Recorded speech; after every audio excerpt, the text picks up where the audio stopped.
over time and time again on these things as you're trying to get the word out that, you know, you're a pretty aware person, you know, as far as that, but you just like go, well, I'm trying to get the word out, maybe I'll get screwed, maybe I won't, but I'm just going to go for it anyway. Is that your attitude, or what? Well, it's been my attitude. Now my attitude is I just don't want that to happen anymore, you know. Mm-hmm. So I'm very reluctant to believe what anybody tells me anymore. Right. But have you developed an intuitive sense, perhaps, now? I mean, because you know how that can do. It can start shutting you down from certain experiences or certain places where you might need to be. That's true, and to a certain extent, I have an intuitive sense of where somebody's coming from, but it doesn't always work. Uh-huh.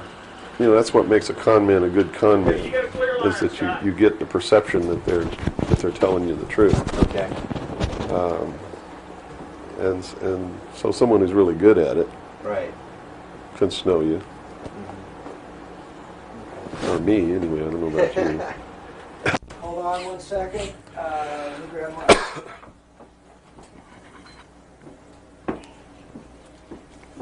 Yeah, you want to wipe your face or anything? Yeah, fine. You got it? Okay. You all right, Robert? Mm-hmm. Robert, you set? Yes, I am. Scott, you're set? Yes. Bill, you ready? Yep.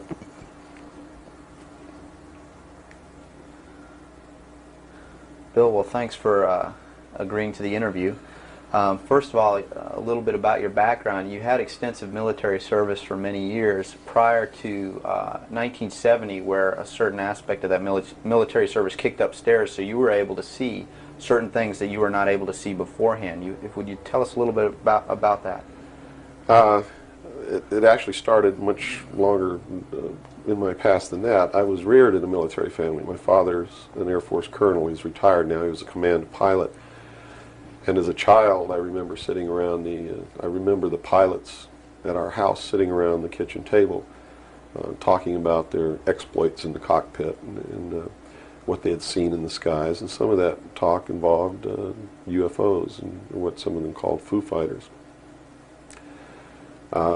And I traveled all over the world, lived on military bases for most of my life. I was really an indoctrinated individual, you might say. I was as establishment as you could get, as gung-ho, pro-government, pro-America, pro-military.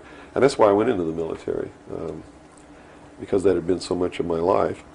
I went into the Air Force. I was in the Strategic Air Command for 4 years as an aircraft and missile and hydraulic technician, which is, I worked on the pneumatic and hydraulic systems of B-52 bombers, KC-135 aircraft, and Minuteman missiles. I had a secret security clearance. That's where I saw my first atomic bomb. I mean, we worked around in these planes, especially the ones on the alert pad, were always loaded, ready to go drop these bombs at a moment's notice. But while I was in the Air Force, I met sergeants, men who were older than me, and had been in the Air Force for quite a while, told me that they had participated in projects that had recovered crashed extraterrestrial craft, what you call UFOs. And they never told these stories unless they had quite a bit to drink. So I never really believed it. I thought, well, these guys are running a scam on me, you know, even though I'd heard about these things when I was a kid. I just still didn't believe in them. They're just so far out in left field, it's not something that you really give any serious thought to until something personal happens, which came later. When I left the Air Force, I went into the Navy, which is really where I wanted to be in the first place. I'd always had this tremendous feeling and connection with the ocean. I was an excellent swimmer, but I had a problem as a child. I had chronic motion sickness. If I got in a car and we went on a long trip, I got deathly ill, and same with boats or anything. I couldn't ride on the things at the carnival that went around and round because it just made me tremendously ill.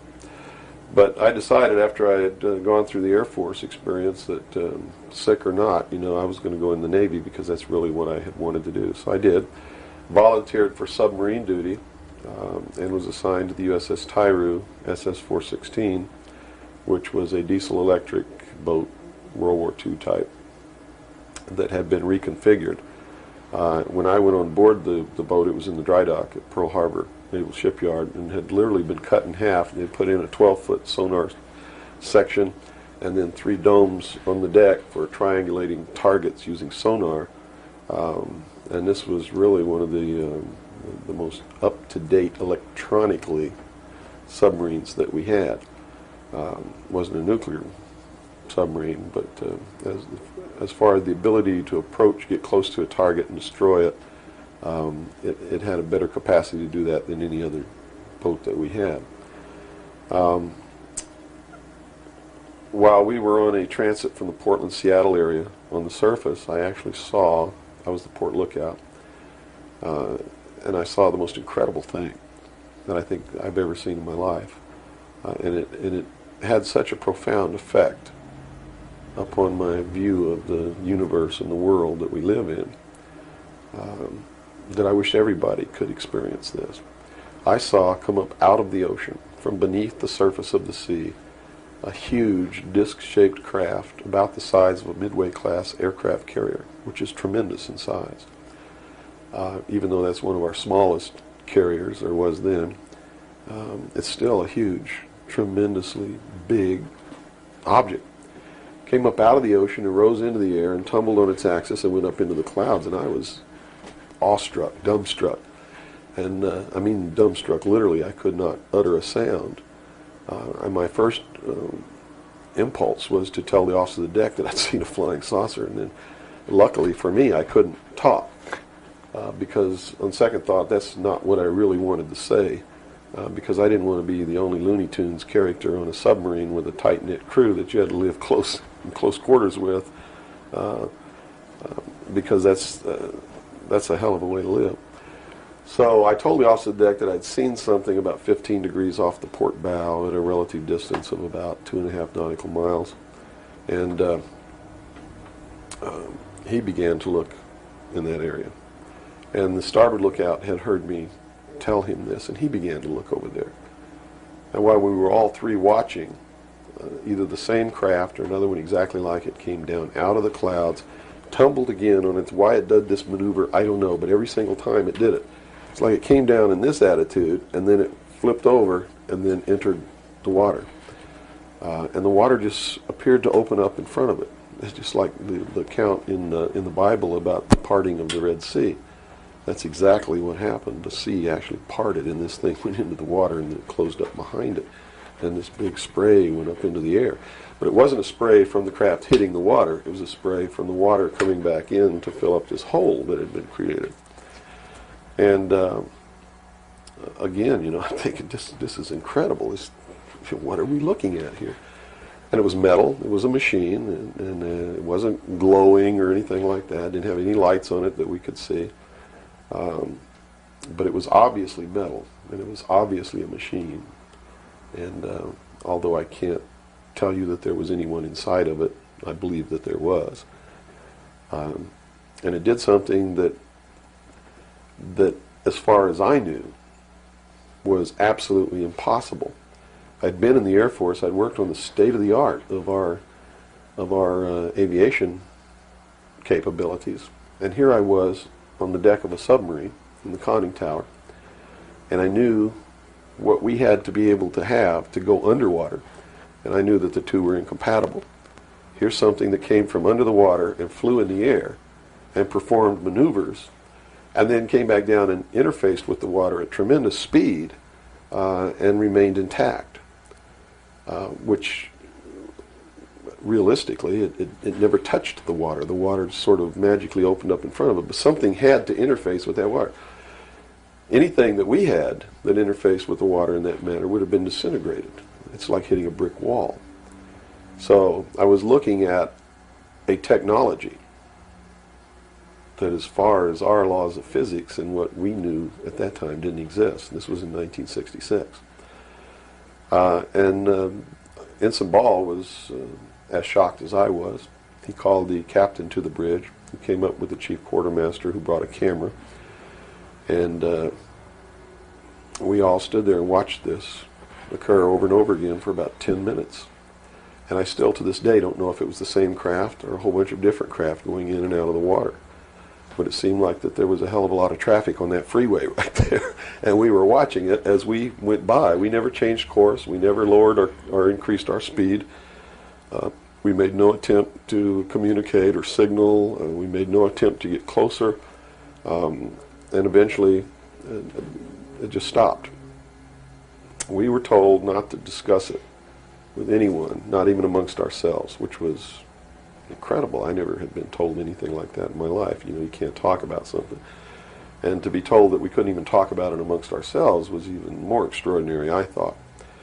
But we didn't. We didn't talk about it. When we got to Pearl Harbor, all the time the chief quartermaster was taking pictures of this. So I know photographs were made. What happened to those photographs, I have no idea. But when we reached Pearl Harbor, we were not allowed to go ashore to go on liberty, even though we didn't have the duty. And about 2 hours after we berthed at the submarine base, a commander from the Office of Naval Intelligence came on board and debriefed each one of us individually in the captain's stateroom. And the ultimate outcome of the debriefing was that we didn't see anything, we didn't hear anything, and we had to read rules and regulations that told us that if we ever talked about what it was that we didn't see, that we could be imprisoned, we could be fined $10,000, we could lose all pay and allowances due or ever to become due. And I learned at that moment that the United States Navy didn't want anybody to know about what we saw, and that severe consequences could come down around the neck of anybody who did. And that was when I understood fully that, yeah, there's a real cover-up. These things do exist, number one, and at least the United States Navy doesn't want anybody to know about it. And there's stiff penalties for anybody who bucks that. Mm-hmm. Moving forward a few years from, what, 1966, I believe, you gained a special security clearance that revealed to you certain documents, or were revealed to you, or that you saw, yes, relating to this very cover-up. To this and many other things. I was eventually trained by Naval Security and Intelligence, and I was given a secondary NEC, which is Naval Enlisted Code, which was 9545, which is Internal Security Specialist. And an internal security specialist is someone who protects classified information and protects areas, so to speak. And I had a specialty, which I was trained in, which was Pacific Area Intelligence Briefings. And I was eventually assigned to the Commander-in-Chief of the United States Pacific Fleet, who was Admiral Bernard Clary at that time, and served as a member of his intelligence briefing team. And basically all that means, we really had a wonderful job. You come in about 4 o'clock in the morning and you go through all the message traffic and everything. And what you do is what we did was we prepared an updated briefing on everything that was happening in his half of the world, which he commanded the naval forces and marine forces, as a matter of fact. And put all this together in a briefing where we would update him on ongoing operations, brief him about operations that were scheduled to begin, political situations, deployment of Soviet forces, naval forces, everything. And after the briefing was finished, between 8 and 10 o'clock in the morning, then we were done. We were finished. So it was what you call fat cat duty or gedunk duty in the Navy. It's got all different kinds of names. It's just really a wonderful job. Now, to be able to function in this job, I had to have a security clearance, which gave me access to the information that I had to need to know to help prepare these briefings. And when I first was assigned to the command, I was attached to the OPSTAT office under Lieutenant Commander Mercado, which was operational status reporting, and while I waited for my security clearance. And it took 6 months to get it. What I eventually ended up with was a top secret Q clearance with an SCI attachment, which means sensitive compartmentalized information, and there were no blocks. In other words, there was nothing confining me to only certain compartmentalized information. I had access to whatever the Admiral and his staff had access to, because we had to prepare briefings and brief these people on all of these things. And I'm sure that at first I was tested and wasn't shown a whole lot, but eventually when they began to have confidence in me, I began to see things coming across my desk that were just absolutely incredible. And a lot of it is really hard to talk about because it's so far outside the normal concept of reality for the average American that they're going to find a hard time believing any of it. Mm-hmm.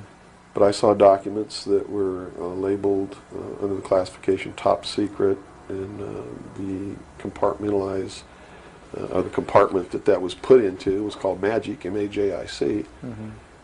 Which told me that UFOs are real, which I already knew. I'd seen one. Right. But this went farther than that. It told me that they were extraterrestrial in origin, that there were 4 different extraterrestrial species or races visiting this Earth, and that they had actually entered into an agreement with the United States government with one of these species of alien beings to exchange technology, and it told me all the projects that was underneath this. Project Red Light was actually the testing of extraterrestrial craft. Project Plato was a diplomatic project. Pounce was the recovery of technology. Pluto was the application of that technology to our own secret space program, not the public space program. There are 2 different space programs. One is what the public gets to see, mm-hmm. Which is overseen by NASA, and the other one is a secret space program that nobody gets to see, which is really overseen by the Navy Department under specialized compartmentalized black projects. And what these people are doing in secret is just absolutely incredible. I also saw documents under an operation called Operation Majority, which outlined the plans to bring together a one-world government, and also included extraterrestrial information within that.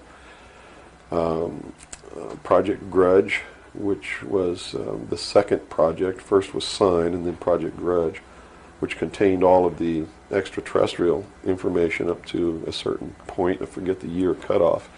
And then it was contained after that in another project called Project Aquarius, which was the accumulation of the whole history of alien interaction on planet Earth. But I have to say at this point that I don't know if those documents were really telling the truth or not. They could have been showing me these things so that eventually I would go out and talk about this. And maybe that'll become clear to you later why they may have done that. It could be real. So, mm-hmm. But at this point, from a personal standpoint, what was it that, based on your experience in '66, and they said, absolutely do not reveal this to anybody, and here we are a few years later, and you're seeing documents that prove that what you saw was real. Mm-hmm. What was the one factor or a number of factors that led you to the decision to say, I've got to get this out, I've got to tell people about this? I saw contingency plans called Majestic. And these contingency plans were to, first place, a contingency is a plan that can be implemented if certain things occur. Right. And the certain things that would have tripped this contingency plan are, number one, the public sector is getting too close to the truth, so they have to implement this to get them steered off the track.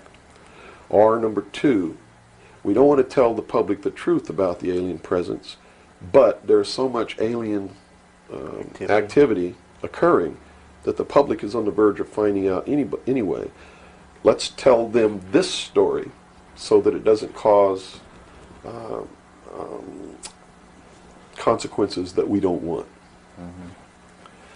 And that plan was called Majestic. I was in a bookstore one time. I'd never seen UFO magazine. Didn't even know it existed. In fact, I didn't even know that there was a UFO culture in the world of people who who study UFOs or worship UFOs or have little UFO meetings. I had no idea that that was occurring. I was in a bookstore one time and I was looking at the magazine rack. I'm an avid reader and I'm always in bookstores. And this one day I saw a magazine just popped right out at me, that UFO. And I picked it up and I looked inside, and here is Majestic, all right there. And even the people who had been named to implement the plan were the ones who were actually implementing it. William Moore, Stanton Friedman. I'd never heard of Jamie Chandray, but he was named, and they had brought out a supposed genuine document called the Eisenhower Briefing Document, which in reality is a fraudulent document. It's a fake. And it was created to implement the plan Majestic, to either indoctrinate the public on what the government wants the public to perceive as happening, or to steer researchers away from the truth, or both. So this wasn't revealing the plan of Majestic, but it was actually implementing the plan. Implementing the plan against the public. It was a psychological operation against the public. So this is what you saw. Right. So immediately my head began to spin around, and I began to think, God, I've got to tell people that they're being manipulated. This is a lie. And it really, if the public were using their own intellect, they would know that it was a lie. The executive order quoted for this document was 92,000 something. I believe it was 92447, which is 92,447. And it was supposedly written by Truman. But Truman never wrote an executive order higher than 9,000. I mean, even today, there's no executive order with the number 92,000 on it. They've been consecutive since the beginning. So it was clearly fraudulent. So it's clearly fraudulent, but the public doesn't catch on to this. And here you got Stanton Friedman, one of the guys who implemented the contingency plan, Majestic, running around the country telling everybody it's not an executive order, it's a date, September 24th, 1947, which it very well could be a date. But it's listed in that document as being an executive order of the President of the United States, Harry Truman. And because of that, it's fake. And many other things. But specifically, that is the most glaring proof of fraudulent intent in the document. There are many other things in the document that also prove it's a forgery. But here they are. They're running this contingency plan, and here I am. I know all about it, and here's the public out there biting it. They even ran that thing in the New York Times, like a 2 or 3 page spread showing all the documents. So it had tremendous credibility lent to it by that action. And so I decided that I had to tell the public and get people on the right track, which is, the right track is don't believe anybody. Okay. Don't believe me. Don't believe George Bush. Don't believe anyone. You got to go out and you got to get proof in your hand before you can believe anything. And to do otherwise today is the biggest mistake that anyone can ever make. You begin believing people, putting your trust in them, that they're telling you the truth. I guarantee you're going to take a ride on a roller coaster you don't want to be on. Mm-hmm. Now this controversy, and I say the very understatement controversy. Yes. It also is now extending, based on some things that you're revealing, into the Kennedy assassination. Yes, in the set of documents, which really was literally 2 or 3 file cabinets of documents, called Operation Majority, I saw documents which told me what happened in Dallas and why. And basically what these documents said was that the intelligence community felt that John F. Kennedy was a threat to the national security, which translated into reality means was a threat to the New World Order, the one world government which they were actively in the process of forming. Was there anything on record that indicated that he was out to...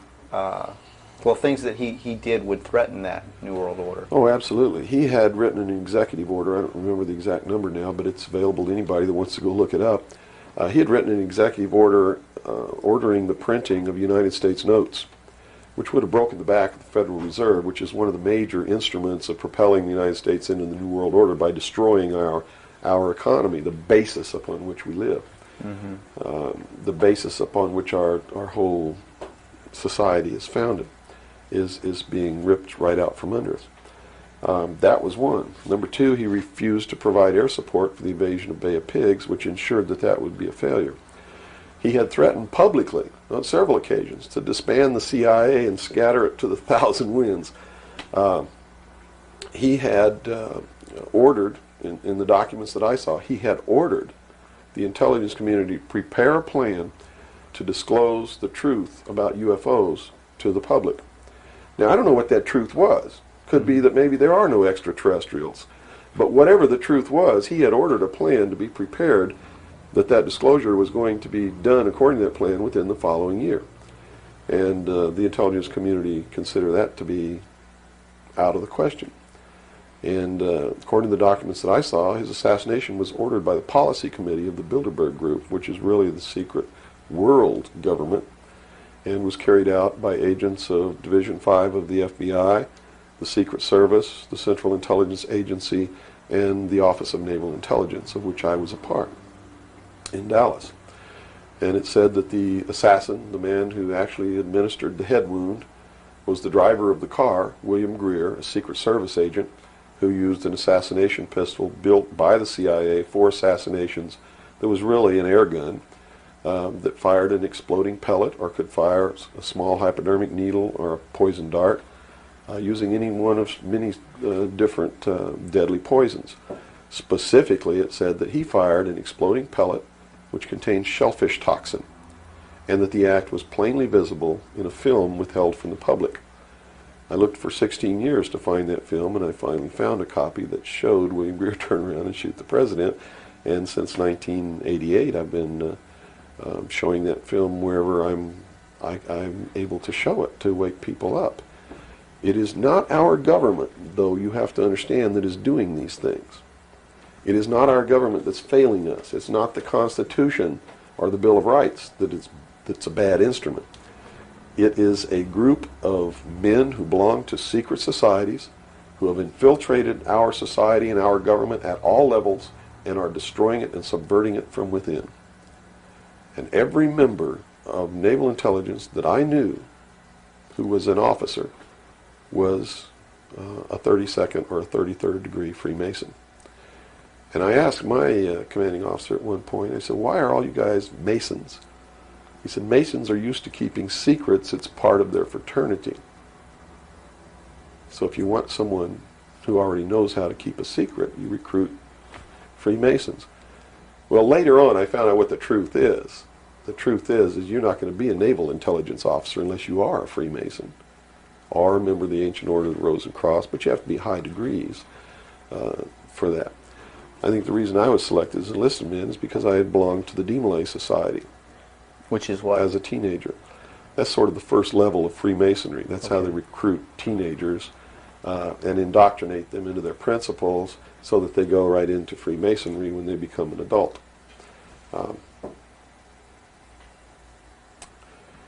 So basically that's the story.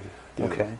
Well, based on the information that you're revealing, which would seem to be equally or if not more of a threat than what Kennedy was originally planning on doing, is actually revealing the underlying cause of all of this.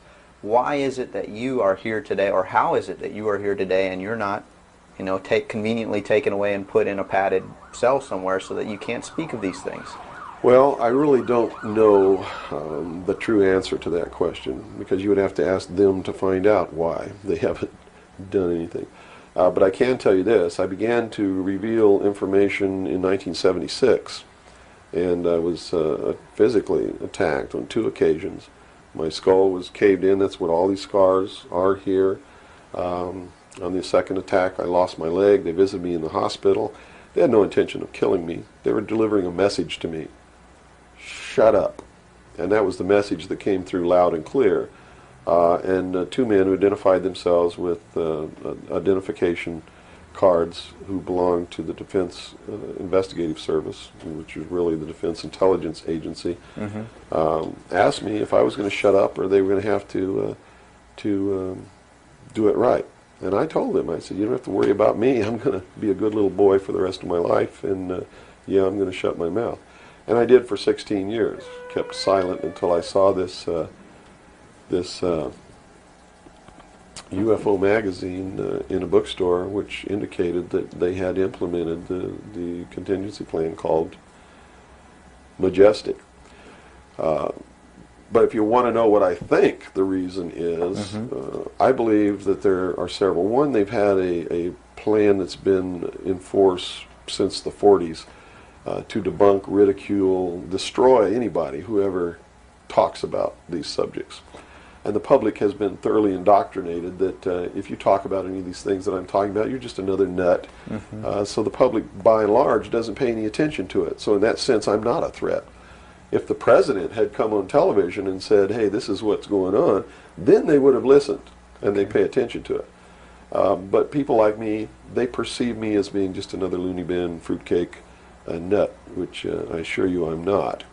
But that's the perception that they've been brainwashed into believing. And so that's what they believe. Number two, I am so much in front of the public from the very beginning when I began to talk. And that's how I protected myself, or at least that's what I thought would protect me, and so far it's proven to be right, was that if I got literally in front of the public overnight, in front of a large public, that they wouldn't do anything to me because it would substantiate what it was that I'm saying. And they certainly don't want to do that. It would also create a martyr, and martyrs create tremendously dangerous political movements that they don't want that either.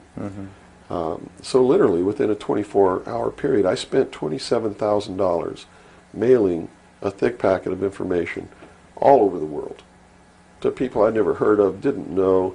We went down and got some mailing lists and just mailed this stuff all over the world. And so literally, when people opened these packages in their mailbox, and it was a perfect plan because they couldn't stop it. They didn't even know I was going to do it in the first place.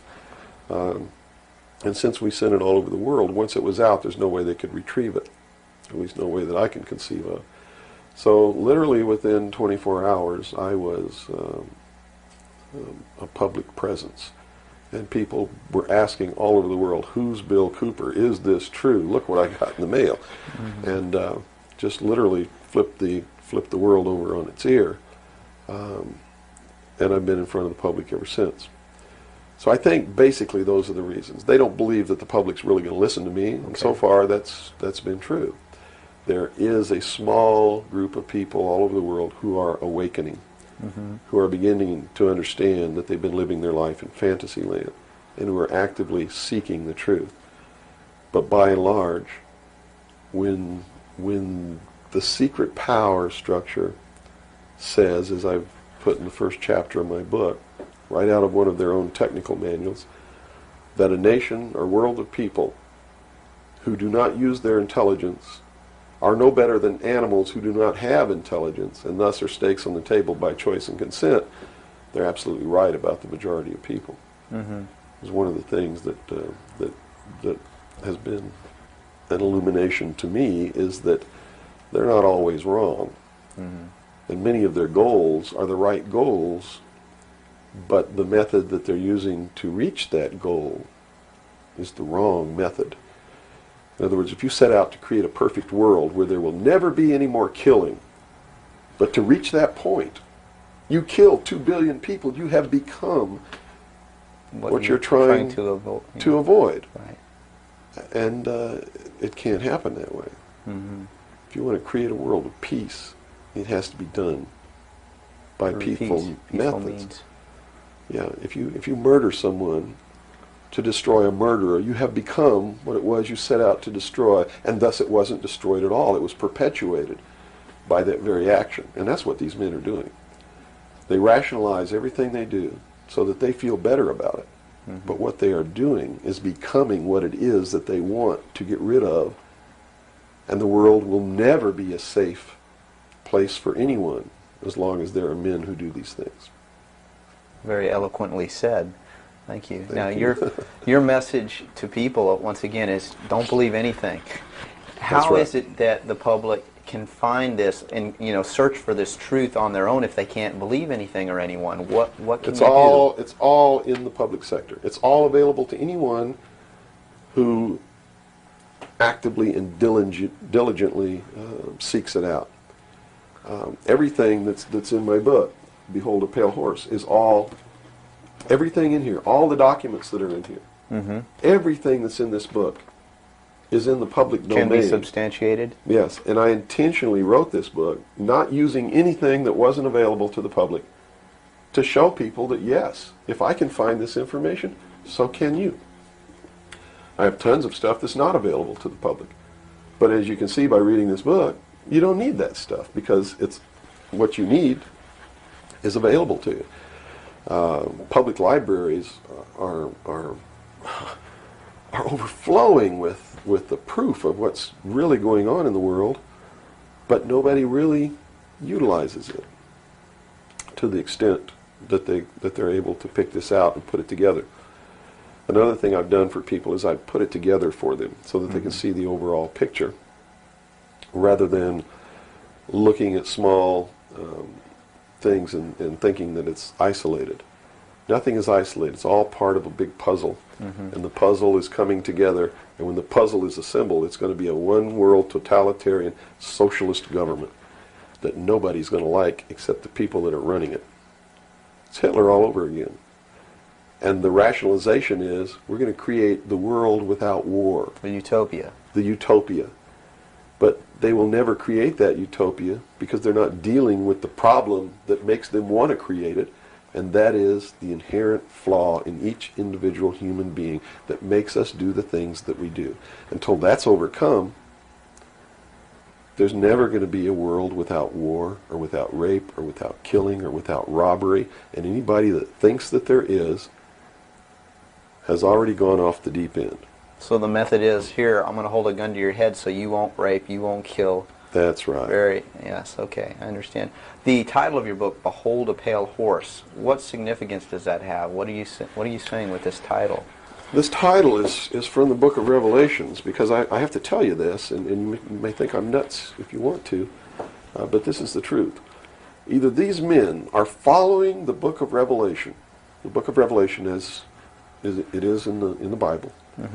They're either following it just like a plan and bringing the prophecies in there to pass to manipulate and control those who believe in those prophecies and neutralize them, so to speak. In other words, if this is written in the Bible and God has ordained it, who am I to resist? It must come to pass, so I'm not going to try to stop it. Okay. What a perfect way to neutralize the opposition right off the bat.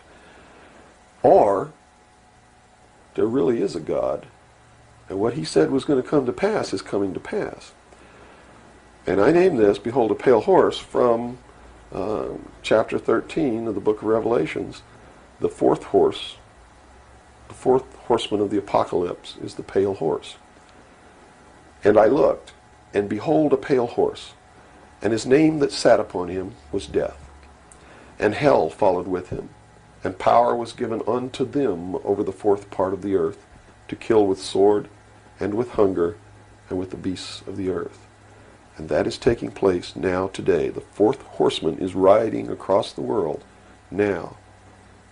That's what AIDS is all about. That's what all these little brush fire wars all over the world are all about. That's what's happening. That's why cancer cures are suppressed. Is because they fully intend to kill a minimum of 2 billion people by the year 2000. AIDS is an invention of man. It is not a natural disease, and it has been implemented and placed into the population as a population control. And when they did it, they had the cure before they did it. And when they deem that enough people have died or been killed, they will say, we have a cure for AIDS. And everybody will be called to report to some place to get an inoculation, which is going to do two things. One, it's going to stop AIDS in its tracks, and number two, it's going to implant a device which will be able to be used to track each individual person and maybe even to control those people. And that's what the pet implant program is all about. It's not about finding lost pets. They don't give a damn about pets, and they would never put a satellite in orbit to find a lost pet, but yet there's a satellite up there that they're using to find pets that have been implanted with these devices. They're testing this program on pets that's going to be used in human beings. And in the Los Angeles Times in 1989, they ran an article. It was 10 forecasts for the coming decade, was the title of the article. I have a copy of it in my research center. And number 5, I believe it was number 5, in those 10 forecasts for the coming decade was chemical or electronic implants to control individual behavior on a 24-hour basis, unquote. So it's not hidden at all. It's there for anybody who wants to look. But nobody's looking. Nobody's looking. They believe, and I believe that they're right, that the biggest danger to mankind right now is man himself, population. A study in 1957 told them that by 1990 the world population would double in 33 years. Can you imagine that? The world population of human beings doubled in 33 years. Mm-hmm. And they knew that it's an exponential doubling throughout history. Every time it's doubled, the interval has gotten shorter. So that was 33 years. The next doubling will take place in approximately 28 years. The next one after that, approximately 24 years. Can you imagine if the world population doubles again in 28 years from 1990? In other words, in the year 2018, the world population doubles. And we're having problems with food supplies and timber and clean water and clean air now. And then after that, it doubles again in another 24 years. That's why they created AIDS. Because they didn't want to have to go around the world and say, you, and you up against the wall, you've got to die today. And shoot them. They did it in a manner to where they could target what they consider to be undesirable populations. And I want it very clear that I don't agree with them on this. They specifically targeted blacks, Hispanics, and homosexuals for complete eradication.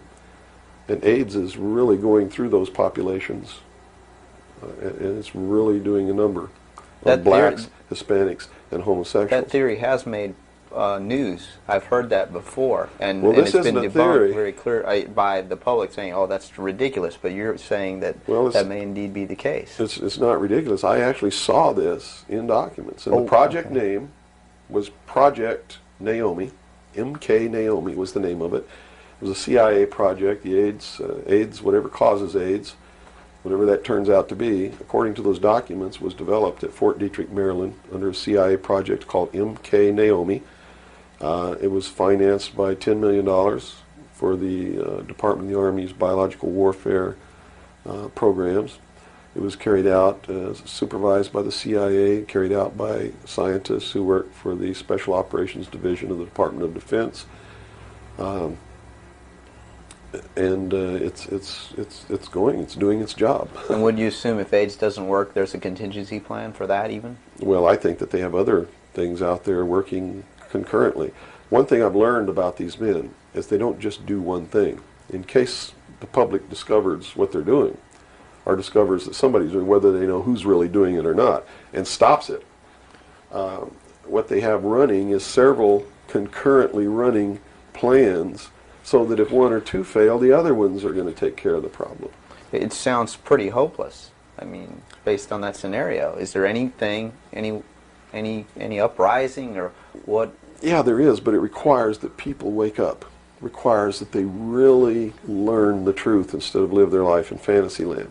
You see, because nothing can exist without the consent of the people. Unless they buy it, it's not going to happen. And all of these plans lead to the public's ultimate acceptance of what they're going to do. In fact, they're designed to make the public ask for it. For instance, the burning of the rainforest in Brazil. I know people who are just up in arms. Stop this. We've got to stop the burning of the rainforest, which is exactly what the burning of the rainforest is designed to do. Because Brazil is a sovereign nation, right? How can you tell a sovereign nation to stop burning its own forest? You can't. What they're asking for is control over a sovereign nation by a world governing body who can then send troops, a police force, to make Brazil stop burning the rainforest. And that's why they started the burning of the rainforest in the first place. You see, they went down there and they built a road across the Amazon jungle that went nowhere. There was no reason for this road to be built. There was no place to go. It doesn't go from here to a city on the other side. It just goes across the jungle and ends.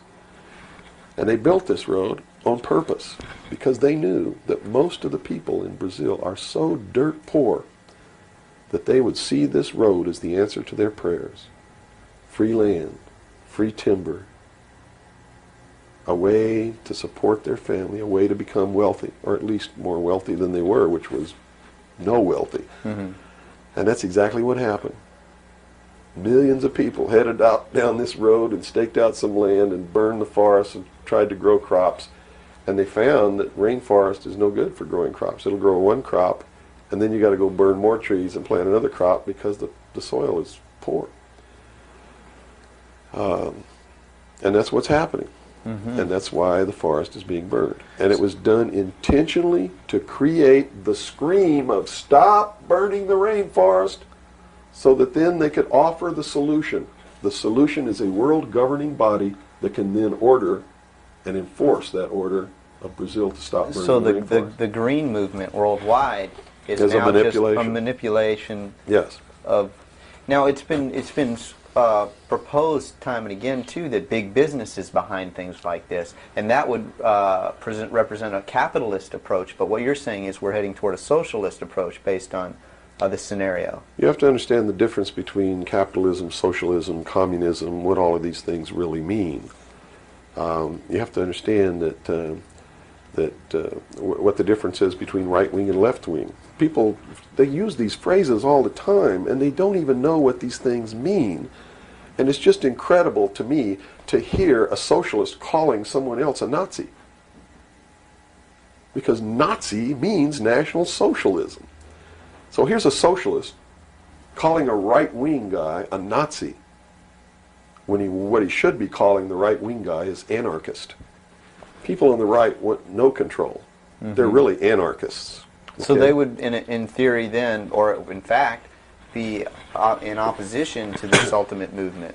Yes. Whereas in appearance, they would be the ones behind it.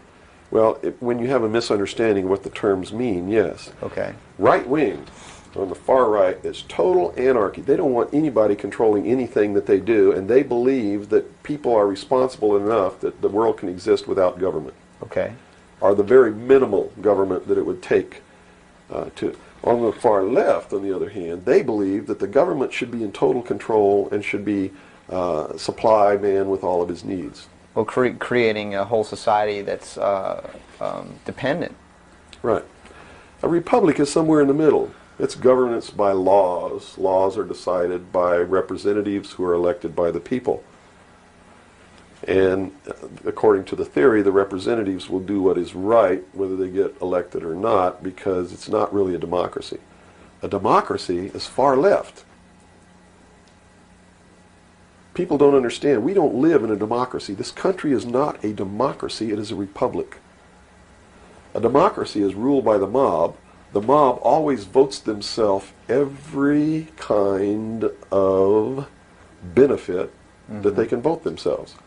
And whenever you do that, it means large, tremendously overpowering government in control. They vote themselves into dependency. That's it. They Okay. vote themselves into a dictatorship is what they do, where they lose all of the benefits that they intended to vote themselves into in the first place. Okay. And democracies are extremely dangerous to minorities, because if the majority of people don't like you, Right. they're going to vote that they kill you, and they can, that's it. Democracies are dangerous. Democracies are socialists. Democracies are communism. That's what communism is. The definition of communism is everybody doing according to their talents and receiving according to their need. And it doesn't work. We already know it doesn't work. Man, by his inherent nature, is greedy. Mm-hmm. So those at the top always end up having everything, and those at the bottom end up having nothing in communism. Socialism is different. Socialism usually ends up in a dictatorship, in a very controlling dictatorial government which even owns the people that it governs, so that those who live in fear of not having are provided for what they need, and in turn they worship this oppressive government. Socialists are children who went out into the world, took a look around and said, I can't handle it, and went home to Daddy. Okay. Daddy, protect me. Daddy, feed me. Daddy, loan me your car. Daddy tuck me in at night. Socialists are scared little children who are irresponsible, can't stand on their own 2 feet, and need Daddy to take care of them. Okay. Okay? And now we got the... But what happens when you go home to Daddy and Daddy does all these things for you? Tell me. Well, you never leave the home. You've not got no reason to. In other words, if you're being provided for in that way. You're being provided for, but what does it mean? Doesn't it mean that you have to do what Daddy tells you to do? True. Doesn't You're mean you under have to his be in rules. when Daddy tells you to be in. Doesn't it mean that you can't drive the car to the next town if Daddy tells you you can't. Doesn't it mean that if Daddy tells you to take out the trash, you better take out the trash? Are you beginning to understand the concept? When you ask for favors from Daddy, you have to give up freedom in return. Right. Okay. So socialism always leads to repression of liberty, freedom, equality. All of those things fly out the window so that you can have free health care, so that you can have a place to live but you don't have to pay the rent, so that you can have food given to you by the state. And that's where we're headed. Right in this country right now, we're almost totally socialist, and now people are screaming for a national health care policy, Right. health care insurance. Now, the other aspect, once again, I'd like to go into is the anarchy or the right wing, which we just into that similar. Anarchists believe that they can be responsible, that they won't hurt other people, Okay. that your freedom never ends until it begins to infringe upon someone else's freedom, and that no one should have any control over that there should be no speed limits on the highways. The problem is that, again, just like on the socialist side, you have people over here that are human, and human condition means that ultimately somebody's not going to be responsible, that they're going to drive too fast when they've had too much to drink, and they're going to kill innocent people. The answer is a balance. You know, the law of the universe says this. It's a law of physics, really, and everybody can understand it. For every action, there is an equal but opposite reaction. There can be no good unless there is evil. There can be no man without a woman.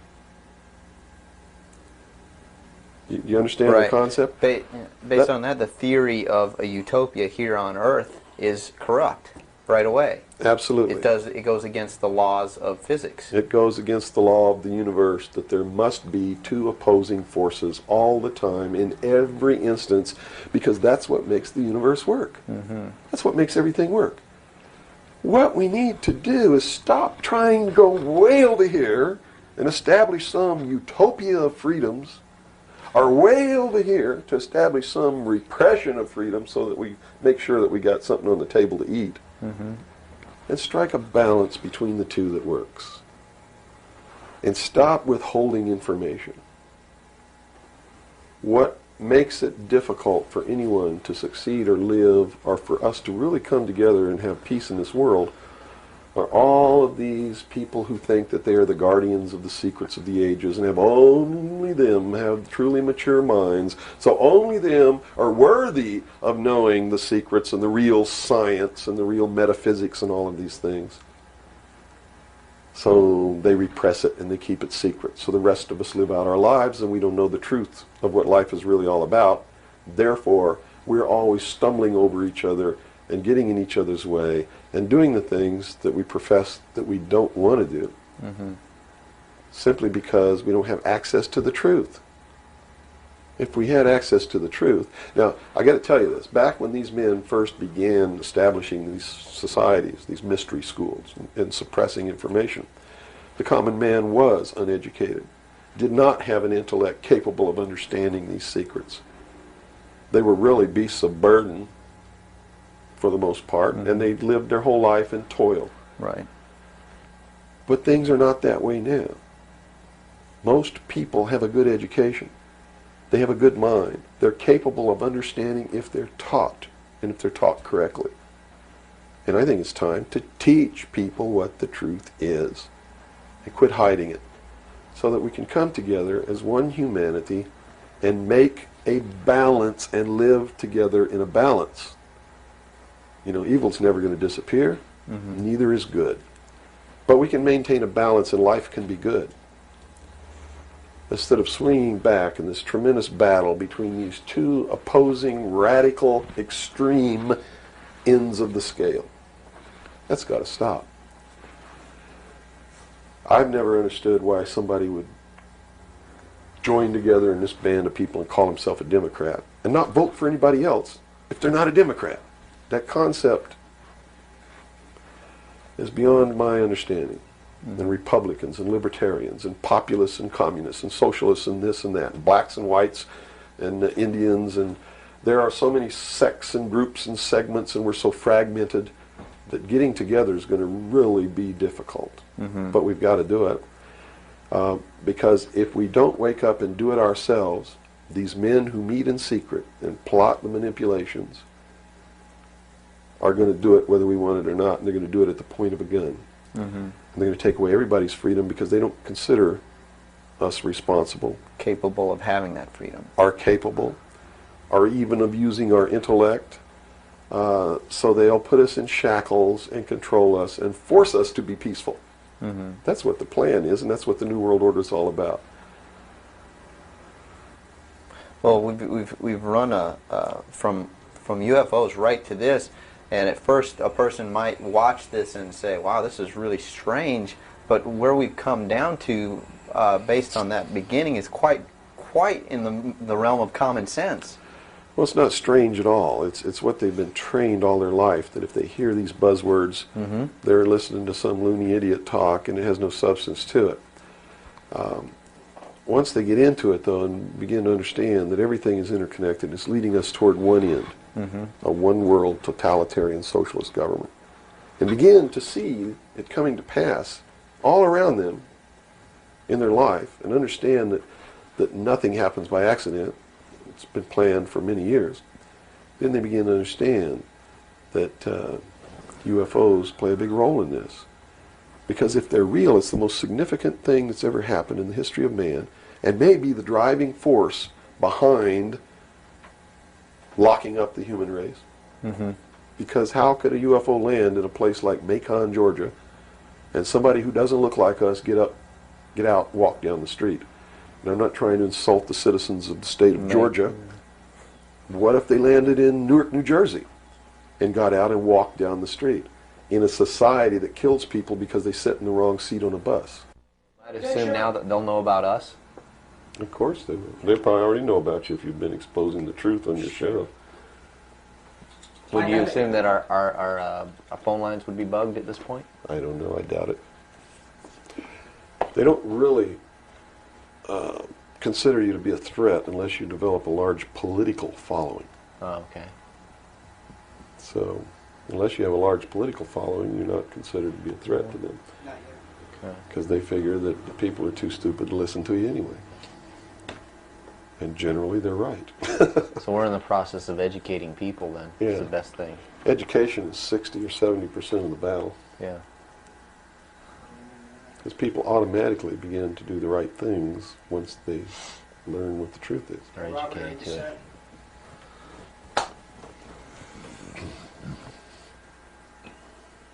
Yeah. Hold on. Okay, I got it. Ready? Ready. Okay, go ahead. Let's go back into the Kennedy situation here. Now, the Warren Commission was highly publicized. All the things that went on there. I was shown a videotape just yesterday of was it a Zapruder film? It is the Zapruder film. Okay, and it clearly showed to me that a number of things. One in which that the film was obviously tampered with. Absolutely. but not tampered with to the point where I couldn't tell that the driver of the limousine was pulling a gun, or what appeared to look like a gun, around his shoulder and shooting President Kennedy in the head. That caused his head to snap back. Did the Warren Commission see this? It seems so. The Warren Commission never looked at the Zapruder film, ever. So they never saw it. Now, I don't know who testified during the Warren Commission about the Zapruder film, if anybody did. But I do know that later at the investigations of the House Select Committee on Assassinations, that a man was specifically hired as an expert witness to view the Zapruder film and tell the committee what it showed. And that man's name is Robert Groden. He wrote High Treason, which is a bestseller out now on the Kennedy assassination. And he was one of the many so-called technical experts for the making of Oliver Stone's film called JFK. He's also a fake, a fraud, a traitor, a liar. He was hired by the House Select Committee on Assassinations based upon his resume, which says, very simply, that he is the world's foremost #1 photo analyst, which is a lie. He never went to school in photography. He never was a photographer. He never was a photo analyst. And I got to tell you right now that the world's #1 foremost photo analysts are all come out of the military intelligence community, who are trained to interpret high altitude photography and learn what really is there. He never served in that capacity either. He looked at the Zapruder film and he told Congress, he told the committee in testimony, he testified both in written and in verbal form that William Greer never took his hands off the steering wheel. And that's a blatant lie. I mean, anybody can look at the Zapruder film and see that William Greer takes his hands off the steering wheel. And even if you couldn't see it, if they cut out the frames, you can still see that William Greer, if this were the seat of the car, is turned all the way around with his right side against the rear cushion of the front seat, looking directly at President Kennedy in this attitude, and it is a physical impossibility to have both hands on the wheel in that attitude. So we know that Robert Groden, #1, was not who he said he was, had no expertise to be doing the job that he was hired to do. #2, even if he had no expertise, it is plainly visible in the film that William Greer could not possibly have had both hands on the wheel.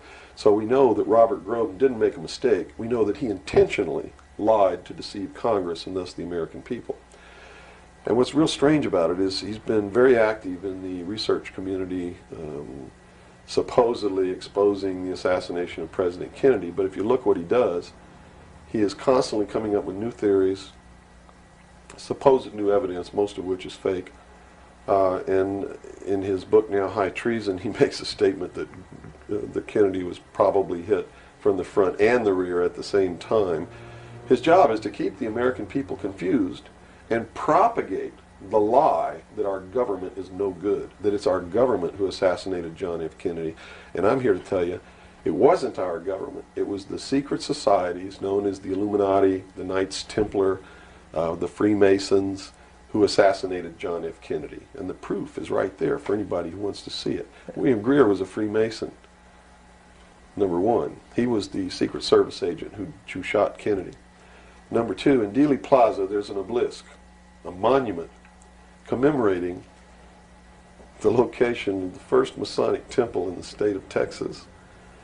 Dealey Plaza is on the 33rd parallel, which is one of the sacred numbers in Freemasonry.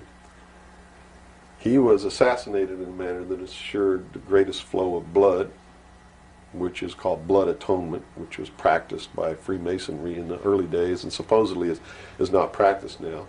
But in reality is the method of choice of execution, trial and execution by Freemasons. The Bilderberg group that orders his execution is the Supreme World Council of Freemasonry and consists of 39 permanent members, which is 3 times 13, which is also the exact number of men who signed the Constitution, 39.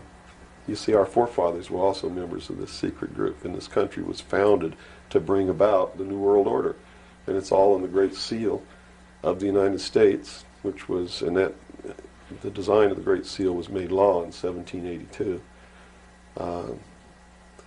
It's just absolutely incredible that the American people don't understand that groups of men don't get together and meet in secret and take blood oaths which say that they can be cut open and their heart ripped out of their body and their intestines scattered over the floor if they talk about the secrets. That's not a benevolent fraternity.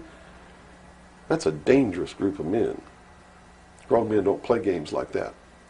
They're serious. It's the secret societies who are bringing about the New World Order. They're the ones who killed John F. Kennedy. There's nothing wrong with our Constitution or our Bill of Rights. But Americans are going to be convinced that our government sucks.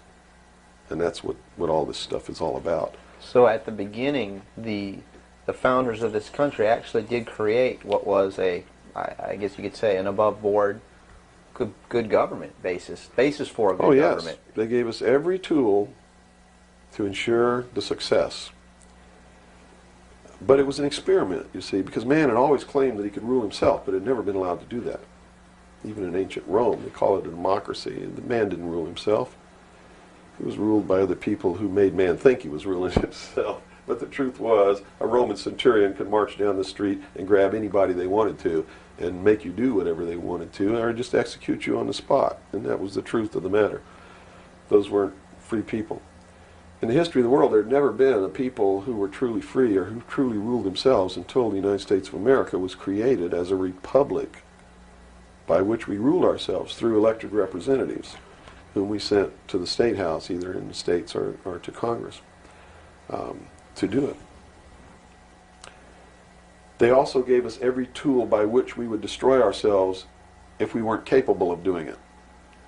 The United States and France, the revolution in this country and the revolution in France, were created to bring about governments which would function as the antithesis to the kings and queens of the world and cause them to topple off their thrones. It also gave man a chance to prove once and for all whether he could rule himself or not. And if he could, fine. That would be the New World Order. If he couldn't, they built the tools into the Constitution to allow them to take it away from us. And those tools are the creation of the federal democracy within the boundaries of Washington, D.C., and the right to contract, through which, if we were irresponsible, we would contract to receive rights from that federal democracy and thus, in return, give up our freedom. And that's exactly what's happening. It's exactly what we've done. John F. Kennedy was short-circuiting the New World Order. He had ordered the printing of constitutional money, United States notes, which would have destroyed the Federal Reserve, which is not an agency of the United States government. It's a private corporation owned and operated by the world bankers, controlled by the Illuminati. And its purpose was to destroy the middle class in this country and thus our economy, and throw us at the mercy of the New World Order. And we see this unfolding now. You see it unfolding now. You are seeing, and I predicted this well in advance, you are seeing the destruction of the economy of the United States. And it will continue. It will not get better. It's downhill from here on out. Unless we nationalize the Federal Reserve, lock up the criminals who own it, cancel the debt, which will then bankrupt the Illuminati, which is exactly what we ought to do, print constitutional money, which cannot be usurped, which cannot lead to our destruction, and go back to what we're supposed to do, and quit contracting for benefits.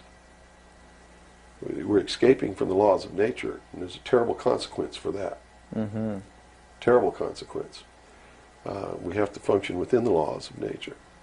You can't contract for somebody else to keep you alive. You have to be responsible within your life to keep yourself alive. Mm-hmm. And if you can't do it, then you have to die. That's the law of nature. You see. Kennedy also did a lot of other things. I mean, he was a believer in the Bible. These men who are bringing about the New World Order don't believe in the God of the Bible. They believe in the God of light, Lucifer, the angel of light, who was flung down to the earth and became the Lord of the world. That's their God. That's why everything they do goes against what people know to be the right thing to do. They believe that man was held prisoner by a vindictive, cruel God named Jehovah in the Garden of Eden. And that Lucifer, through his agent Satan, set man free from the bonds of ignorance to which he was chained to the Garden of Eden, and thus brought the gift of intellect, wisdom, to man, and thus is the true benevolent God. And man, with his intellect and his wisdom and his knowledge, will create technology which will elevate man to the position of God. And all this is allegorical. Don't take the story literally. You see, because it's all allegorical. They believe that intellect, reason, is the light, is the true God, is what makes man God. And I'm not going to debate the right or wrongness of that, because who the hell knows? But I can tell you that they pervert whatever it is that might be divine about their philosophy by becoming what they profess They to want destroy. To destroy, yes. And so, in their zeal to bring about the New World Order, they destroyed the political will of the nation when they assassinated John F. Kennedy, which has furthered their goals, because it made a lot of people feel so helpless Right. that, God, if they can kill the president, who am I?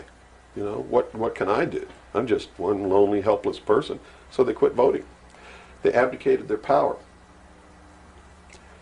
And, of course, through agents like Robert Groden and many others, Oliver Stone, they're being convinced that our government sucks, that our government is the problem, that the Constitution doesn't work, that the Bill of Rights aren't real. We're playing right into their hands, in other words. We're playing right into their hands, because there's nothing wrong with the Constitution or the Bill of Rights or our government.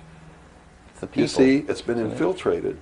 And from within, they are eating at the heart of this nation like a cancer, this secret society.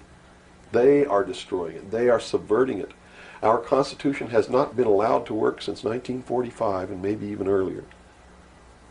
And they have been working behind the scenes to bring about a one-world totalitarian socialist government with the Communist Manifesto as its platform, through the United Nations, which was created by this nation from an older organization called the League of Nations, which was the original foundation. And at the highest levels of our government, the Constitution's already been scrapped, and they are working under the aegis of the UN Participation Act and the United Nations Charter. Which says what? Which says that there are no rights, there are only what you call privileges. And privileges can be granted or taken away at will by the state. Quite frightening scenario. It's a very frightening scenario, and people better wake up to the fact that unless they wake up and do something about it now, there's only going to be one alternative. And that's either take up arms, restore the Constitution, and the blood will run in the streets of America, or reach down and put the shackles around your own feet and march off into slavery peacefully.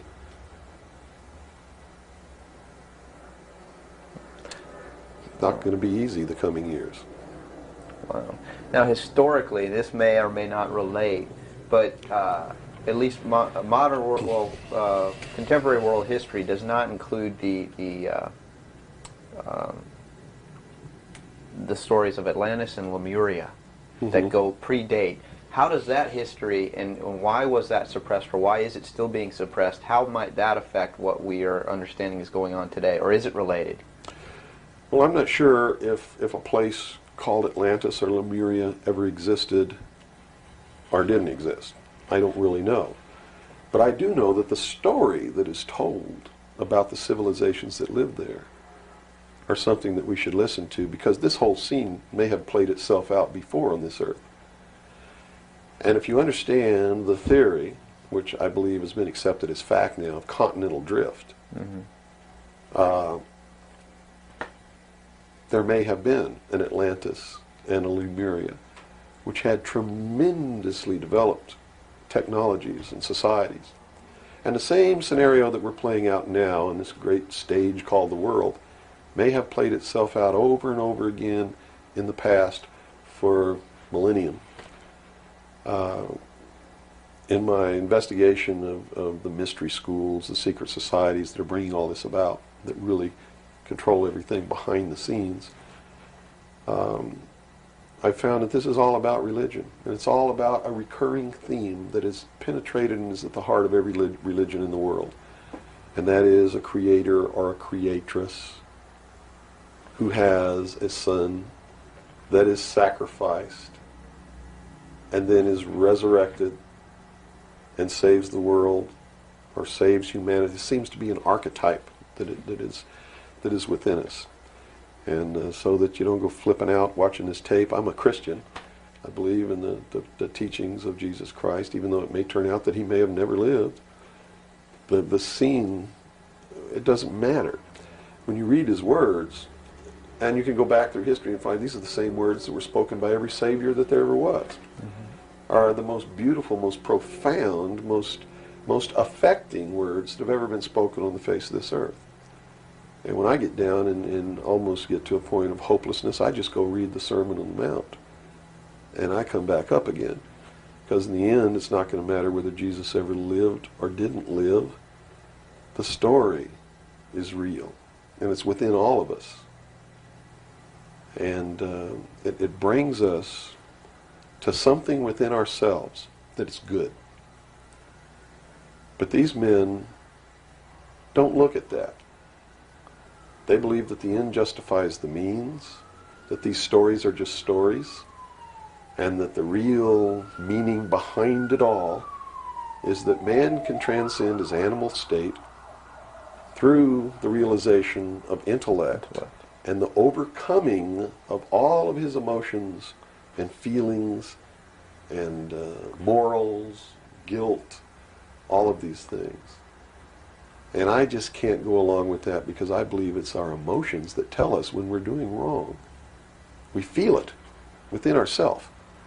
And a person without that capacity to feel when they're doing wrong becomes a sociopath, which is someone without a conscience who really believes that the end justifies the means and therefore has no pangs of conscience nor no reluctance to murder someone who gets in their way.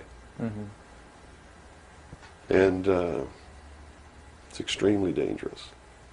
Now, do these people recognize the continuity of life? In other words, you have told me earlier that they're after physical immortality. They believe that through their technology, man will become God. With the power of reason, through technology, man will himself become God. They will engineer, just like Hitler wanted to do, the super race who will live forever. And the concept is the same, and the men behind it are the same as Hitler was. When they killed John F. Kennedy, it shows you what kind of men they are. Because they would not stop to kill anyone who gets in their way. And they've never stopped at it. Their goal, literally, to bring about the New World Order will be to kill approximately 2 billion people before the year 2000. AIDS is one method of doing this. There'll be many more. As they solidify their control, everyone will be given a choice. They'll be presented with a new world religion. They'll be told to renounce Christ, renounce Buddha, renounce Muhammad, join the New World Order, join the New World Religion. If they refuse, they'll be executed. Very simple. And it won't bother them a bit. In fact, according to their belief, they believe they'll be helping these people. And in reality, they will. Because those people will transcend this physical state while they're prisoned here living forever. I feel sorry for them because those of us who will eventually die will transcend the pain and the suffering that goes along with this world. Mm-hmm. And they're so egotistical that they preserve whatever they do so that the diligent can find out what kind of men these men really are. For instance, the Kennedy assassination, I've been showing a film for 5 years that shows exactly who did it. I show you exactly where Oswald is on the film. He wasn't even on the 6th floor. He was standing in the doorway of the book depository building watching the motorcade go by. And it's incredible. At the same time, you said they would have everybody renounce religion. Yes. Have they as well been using it as a tool for their means? If you're a Christian, you'll be required to renounce Christ and join the New World Religion. Now remember I told you before, that no matter what your religion is or what you think, they are following the scenario in the book of Revelations to a T, right down to the last little bit. If you want to know what's going to happen in the future, if we don't wake up, and through the power of those, see, not one drop of blood ever has to be spilled, and no one has to ever put any chains on their legs or their arms, ever. If people just wake up and exercise what was given to us in our Constitution, the power of the vote, while we still have that power. So you say there is still a possibility for like one individual watching this tape to actually make a difference. You better believe it. How Yes. would that be so? Well, number one, learn what the truth really is. Get away from the fantasy that you've been living. Educate other people, those you know, your family. Once that begins to happen, it spreads. And then if the people decide that they don't want what they have in store for us planned, just through the power of the vote, they can make this country and the world whatever they want it to be. Whatever they want it to be. And there are no limits on that, except to understand that you can never make everything all right, and you can never make everything all bad. Both must exist, and we must maintain a balance. And we must become responsible.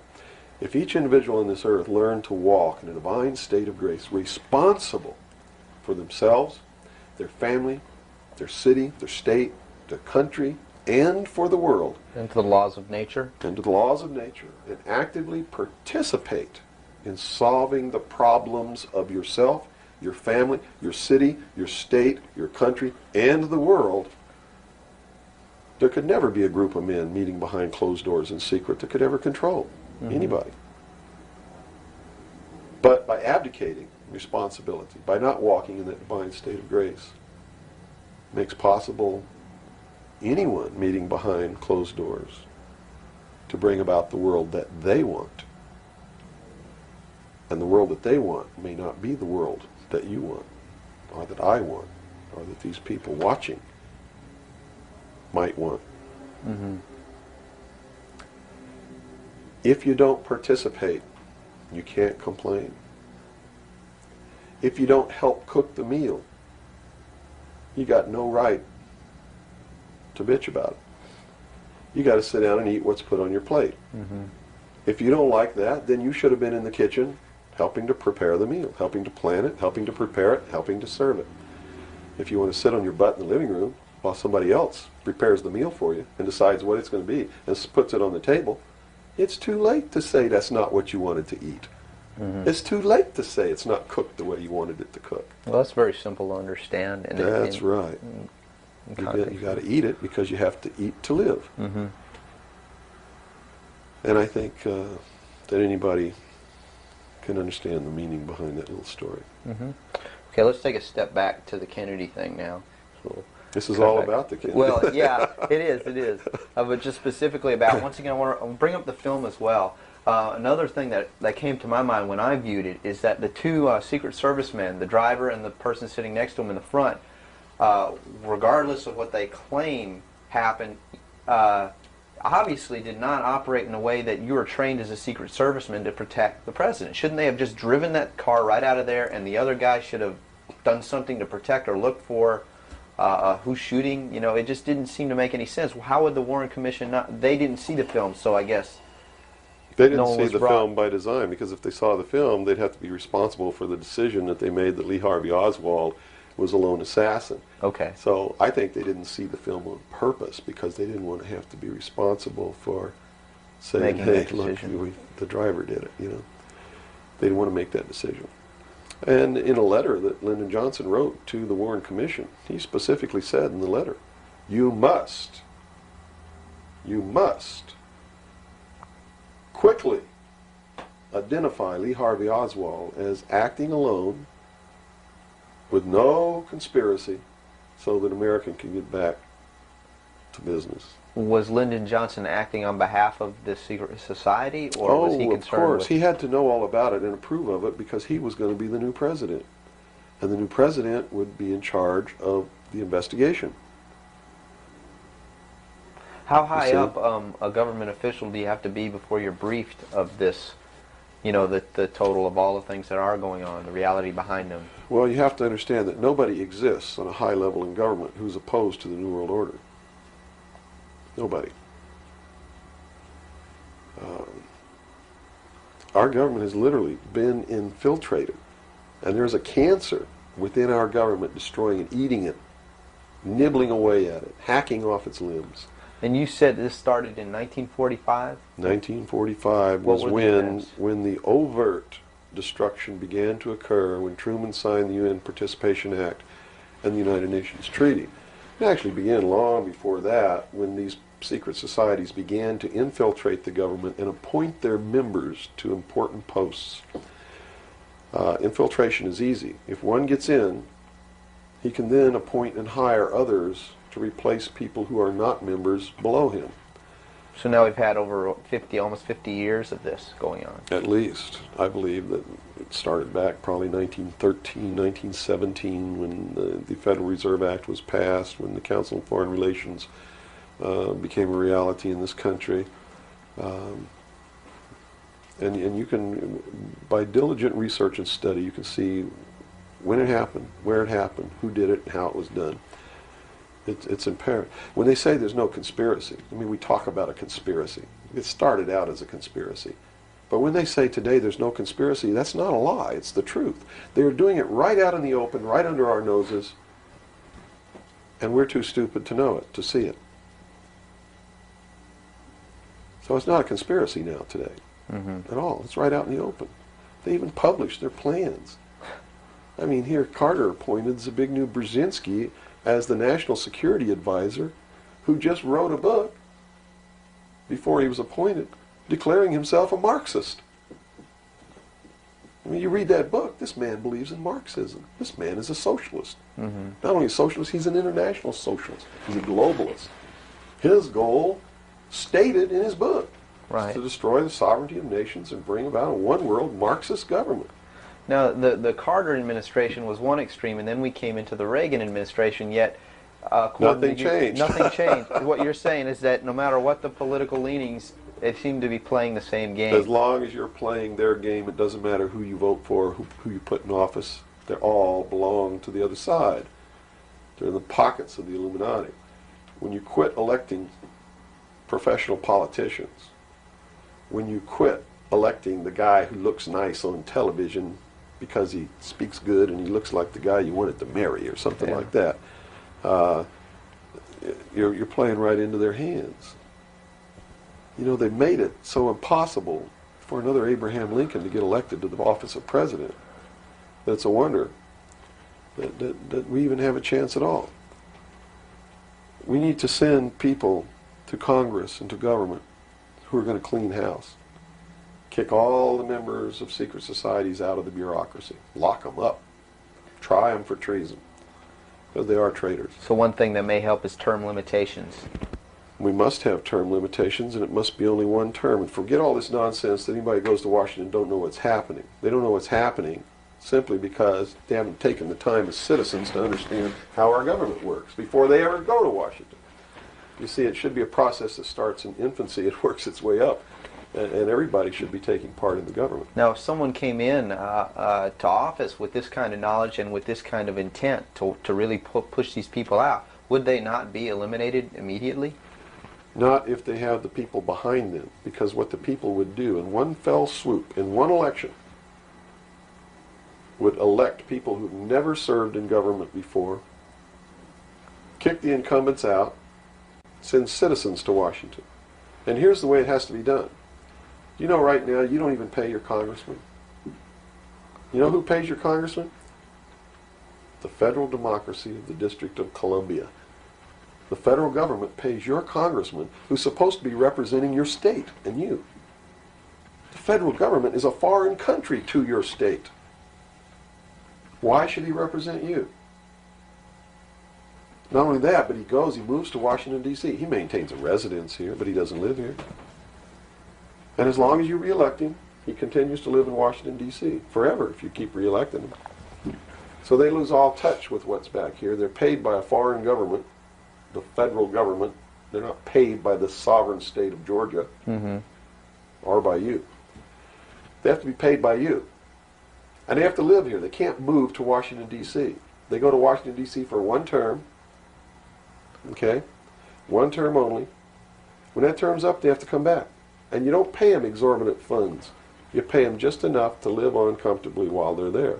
No fancy giant cocktail parties, none of this crap. And you take care of their family. See, they don't take their family either. That's the other clue. They leave their family here where they live. You, the people of Georgia, take care of their family and their business or their farm or whatever it is they have while they're gone. Now do you think they have a vested interest in representing you? They sure would under those conditions. But under the conditions they go under now, they have no interest whatsoever in taking care of you. Now let's look at the current. They're taking care of themselves. The current crop of presidential candidates. Is there anybody even running that represents something that we're talking about here? No, all of them are New World people. Songus, in his book, even everything that he's written touts the New World Order. All of it, right for Songus's literature. You're going to see New World Order, New World Order, New World Order, New World Order. Clinton, the governor of Georgia, was selected in 1991 by the Bilderberg. Governor of Arkansas was selected in 1991 by the Bilderberg Group in Baden-Baden, Germany, to be the new president of the United States. Remember what happened to Gary Hart? What did he do? He went out on a boat with a woman who wasn't his wife, and he was destroyed. Look at Clinton. What's happened to him? Nothing. The press is on his side. They're helping the guy. You know why? Because he was chosen by the people who own the press to be the next president of the United States. Now, I don't know if he will be or not. That's up to the American people. Mm-hmm. But if they get their way, he will be. Bush is one of the most heinous criminals that's ever walked on the face of the earth. Bush is the man who's been a CIA agent since his college days. He's a member of the Skull and Bones, the Russell Trust. He was initiated in a casket with a ribbon tied around his genitalia, which symbolizes that he's a priest in the temple of Isis. A pagan, this guy.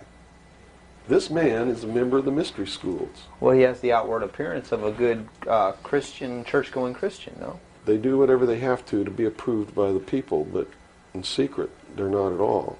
This is a man who practices pagan religious rituals, magic. Doesn't matter what you think of all these things. I'm just telling you, this is what he does in secret. Mm-hmm. He is the man who, when he was chief executive officer, when he was president of the offshore division of Zapata Oil, organized and began the first large-scale drug smuggling operations into this country. George Bush is the one responsible for the drugs on the streets. And the war against drugs is not a war against drugs, it's a war against the Bill of Rights. And we've already lost the Fourth Amendment in this war. That's true. And we're going to lose everything else. You watch on, it amazes me, people watch on Saturday night, cops, top cops, tough cops, 911. All of these stories that are glorifying the police state, and they're falling right into the manipulation. As they watch police with no search warrant, with no court order, break down people's doors, tear out their walls, rip open their mattresses. All in the name of the war on drugs. Pretty sneaky. It's pretty sneaky, all right. You see them stop people in the streets, and the guy's got $400 in his pocket. They don't press any charges. They didn't even have any reasonable suspicion to stop the person and search him. And what do? They take their money. And they don't give it back. And America's watching this. And the stupid idiots, yes, you stupid idiots, you sit there and watch it, not realizing that when you take away that man's freedom, you've also taken away your own. You see, because they can do the same thing to you. Just because you talk a way that they don't like you talking, or because you wear red shoes and they don't like red shoes, they can do the same thing to you. And under the new law, without a court order, without a search warrant, they can break down your door, they can rip open your mattresses, your couches, your walls, they can trash your house. All in the name of the war on drugs. And let's say they don't like the color of your shoes. All they have to do is drop a little pouch of cocaine in your living room, behind your couch, and find it and say, aha, you're a drug dealer. What happens then? Now they can confiscate your house, all your possessions, all your property, all your bank accounts, all your cars, boats, vacation cottages, whatever you have. And they can auction it off within 24 hours without ever even pressing charges against you. Without a court order, without due process, without just compensation. And there's not a damn thing that you can do about it. Not a damn thing. At least right now. At least right now. And the reason you can't do a damn thing about it is because you're the one who brought it about through your stupidity. You're mentally crippled. You're operating from a position of ignorance, apathy, abdication, irresponsibility. We're losing our country, our freedoms, everything. Now, these are strong accusations of the American public. What do you hope to accomplish by angering the very audience that you want to watch and listen to you? Go prove me wrong. Go make me the idiot. In so doing, you're going to find out what the truth is, and maybe you'll wake your up. And if you do, maybe we can save our country. Because I don't really care at this point whether you get mad at me or not. My country's disappearing. My freedoms are disappearing. My daughter's going to live as a slave in the New World Order if you people don't wake up and help me. So, if I had a 2x4, literally, I would smack you upside the head with it. I don't care if you get mad at me. It's beyond that state. You know, I'm willing to put my life on the line. Why would I care if you get mad at me? Mm-hmm. You know? People say, well, don't you feel threatened? Don't you feel like your life is in danger? Are you kidding? You're the people who sent your sons and daughters to fight an illegal, immoral, unjustified war in the Middle East? And that didn't bother you a bit that they might have got killed over there? And you're worried that I might get hurt or killed? Right here, really defending my country? Really fighting in defense of the Constitution? Right. You brought up the Persian Gulf War. That's something that's still on a lot of people's minds. Based on what you're saying, Should what be. was the reason for that war? They should feel really guilty. They should feel really bad about that. I mean, what about a Saddam Hussein that everyone seems to agree is you know, the evil man here, that we had the right to go in and punish, destroy, or whatever? Well, it's funny that the man who purported to want to destroy Saddam Hussein was the man who really built Saddam Hussein when he was in the Central Intelligence Agency. We have been building up Saddam Hussein's arsenal. His technology comes from us in the Soviet Union. We built him up to create that war. We did it for a purpose, and the purpose was, look at this. If George Bush knew what he was doing, how come he didn't know what he was doing? Here's what he said. We've got to send troops to the Middle East because we can't afford to pay $26 a barrel for oil. That's on tape. Next he comes out and he says, no, it's not about the price of oil. It's because Saddam Hussein's not going to stop at Kuwait. He's going to go into Saudi Arabia, and those are our friends, our buddies. So we got to go defend Saudi Arabia. And then James Baker says in a press conference, nope, it's not about Saudi Arabia. It's not about $26 a barrel for oil. It's about jobs. Folks, we're going to get you a job, and to do it, we're willing to kill your sons and daughters. Yes, sir, we're going to send them off to get killed so that you can have a job. Prosperity. That's what it's all about. Well, what was the actual scenario if we hadn't have gone in? Well, see, that's not the end of it yet. Then George Bush comes out and says, whoa, the White House is flooded for telegrams. They don't want their sons and daughters to get killed for a job. It's not about jobs. It's about naked aggression. Yes, sir, there's a little Hitler over there called Saddam Hussein. Yeah, and we're going to go destroy him because the world doesn't need another Hitler. Never mind Pinochet in Chile, who's another Hitler. Never mind all the other Hitlers in the world. Was that Never about... mind Tiananmen Square. Well, then, you know, then people would say, well, the American government's not interested in that because money is not in you know, it's the oil here. We're talking about money. No. So you're saying it's not even that. No. They've been planning this war for years. In fact, Arco Press wrote a book about it. The name of the book is Rapid Deployment Forces. It was published in 1985. It names Kuwait as the country. It talks about Operation Bright Star, where they've been practicing the war every year since the early 80s. Sending troops over there practicing the war. Liberating Kuwait. It's even named in the book. The whole thing was spelled out years ago. What it was all about was to establish the New World Order. You see, because for the first time in the history of the world, it's established the legal international precedent that the United Nations could pass a resolution and send its police force to enforce that resolution, and that the member nations would have to pay for that action. And George Bush said it very clearly, but nobody was listening when he said, no longer will any nation stand against a world united. And with that action, he established the legal foundation in international law that the United Nations is now legally and overtly the one world government, and that the United States military forces and the other forces that were sent by other countries were established as the one world police force under the United Nations. Have you seen the new Air Force uniforms yet? Nowhere on them does it say United States or U.S. They are United Nations uniforms. Go look at them.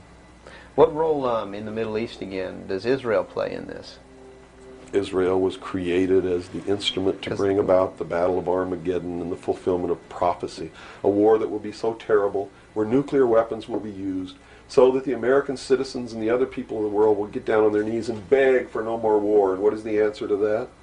They're going to be told the only way we can guarantee no more war is if we destroy the sovereignty of nations and we come together as one humanity in a one world government. Right.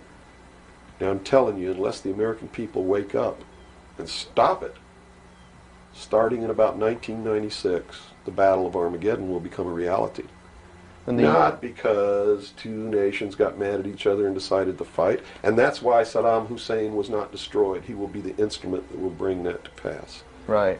Yeah, they purposely did not go in and do that. Saddam Hussein will be portrayed as the Antichrist. Babylon is in Iraq. Read the book of Revelations. Whether you believe in the book or not, read it, because the men who are bringing this about are using it as their script. Well, the UN did indeed charter Israel as a sovereign nation. They were the ones who created this state. That is correct. It was really created by Great Britain and the United States, with the United States being the major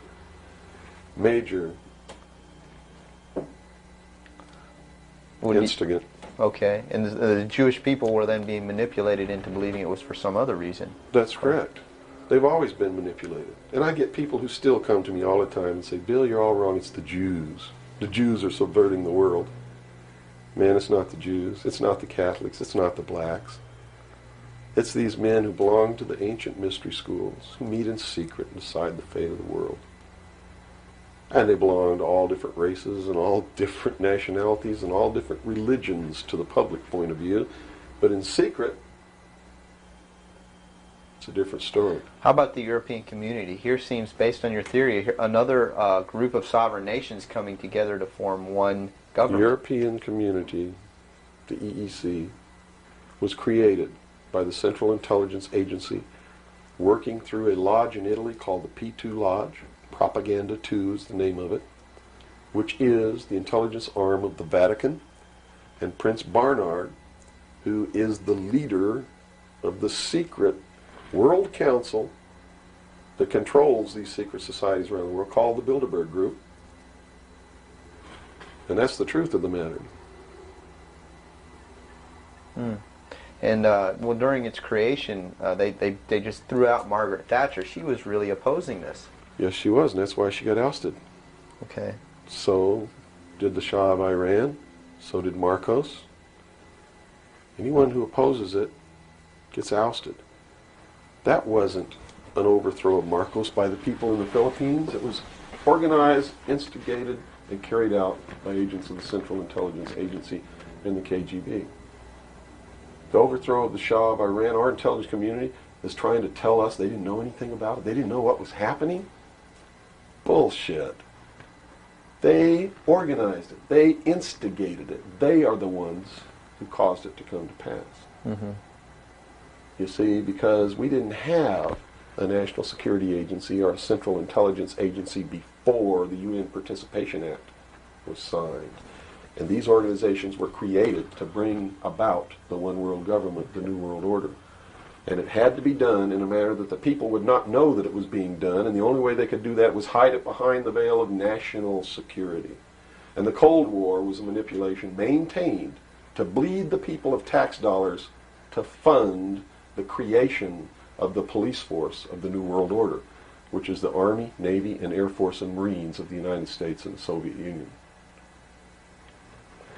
And the people didn't rise up in the Soviet Union and overthrow communism. It came from the top down because it had to be done. There has to be a bringing to the same level of all the peoples of the world to approximately the same political viewpoint, so there's not big disparity in order to be able to justify the merger of all these countries together. Well, who now is ruling the forces of the former Soviet Union? You have Yeltsin in now. Gorbachev supposedly went down, but we're not sure about that. Well, let me tell you this. From the beginning, there was never any war between the United States and the Soviet Union. It was created by those at the top to fund the New World Order and the New World Order's police force.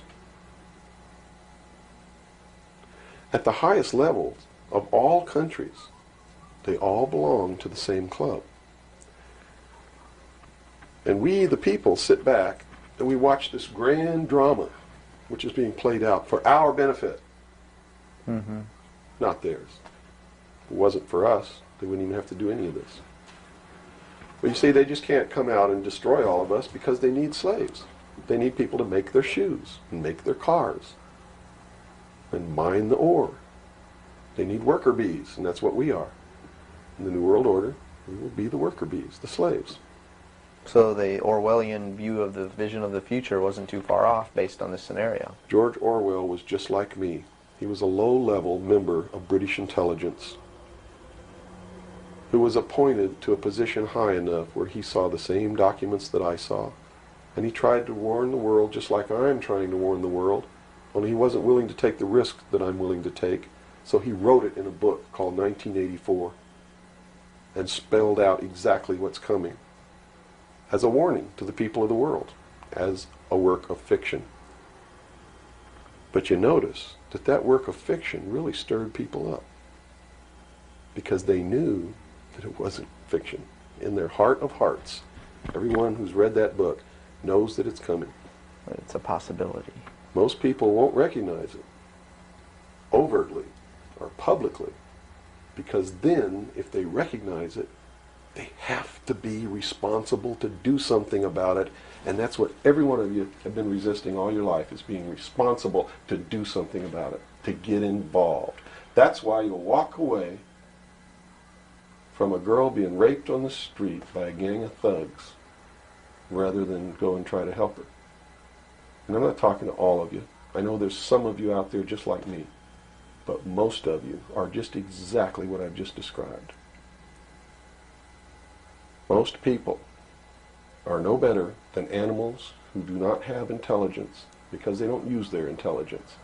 And to these men who control things behind the scenes, you are stakes on the table by choice and consent, and will always be ruled and manipulated and enslaved by people who do use their brains. As long as we're debunking some myths, because it's putting pieces of this puzzle together, I think, for a lot of people that may be watching.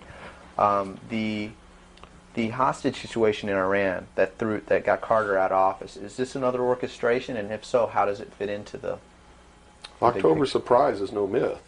There was a deal made. There was a deal made at the highest levels to keep the hostages until after Reagan was elected.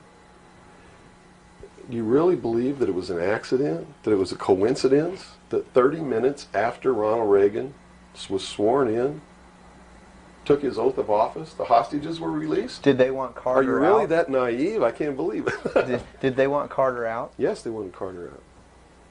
They wanted Carter out. He wouldn't play by the rules? Or what was I don't know why they wanted him out, but they wanted him out. Carter was ineffective. He did not have the support of all the American people. They need people who can manipulate the American people so that they have their support. My message is to you is don't support anybody unless they're doing what we know to be right. Don't believe them. Don't fall for the manipulations. Double check everything they say. And that means you can't rely on the media as it is today either. Oh, of course not. All the media in this country, radio, television, and print, is all owned by 5 corporations. All of these corporations that own the media are owned and controlled, and members of the Council on Foreign Relations sit on their board of directors. Can you name those 5 corporations? Is that... Not off the top of my head. Okay. I could try, but I don't want to take a chance on being inaccurate. But you can trace that yourself. Okay. Remember, if you go down and you trace the ownership of a station or a newspaper, and you get to a corporation, remember that somebody owns that corporation, and it's usually another corporation.